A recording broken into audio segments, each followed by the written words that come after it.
Today's highly anticipated summit at the White House brings together Ukrainian President Volodymyr Zelensky and U.S. President Donald Trump, alongside a distinguished group of European and NATO leaders.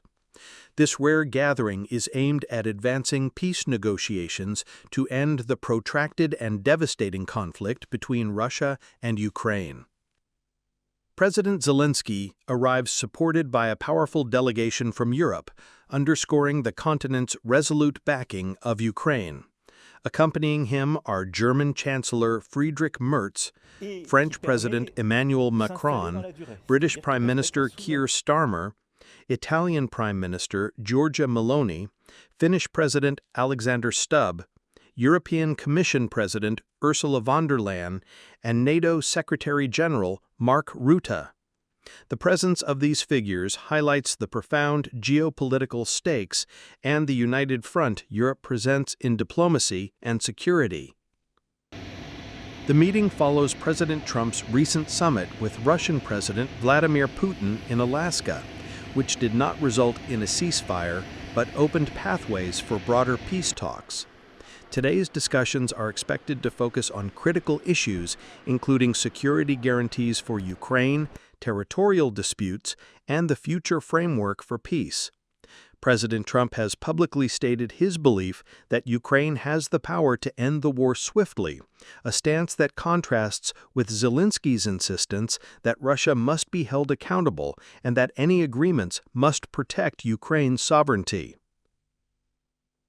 European leaders accompanying Zelensky emphasize the importance of a ceasefire as a prerequisite to negotiations.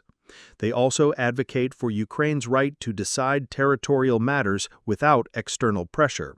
French President Emmanuel Macron has warned against any display of weakness toward Russia, stressing that such signals could embolden further aggression. The schedule of the day includes an initial bilateral meeting between Trump and Zelensky, followed by separate engagements with European leaders, culminating in a multilateral session. These conversations aim to reconcile diverse strategic interests and foster a durable peace settlement. The meeting comes at a time when Ukrainian cities continue to endure attacks, emphasizing the urgent need to find a resolution that can halt the violence and restore stability. This assembly of leaders, convened at the White House, symbolizes a critical moment in international relations. It reflects both the complexity of the Ukraine conflict and the shared commitment of Western democracies to support Kyiv while navigating the challenges posed by Russia's actions. The outcome of today's talks will be closely watched worldwide, as they may shape the future of European security and the prospects for lasting peace in the region.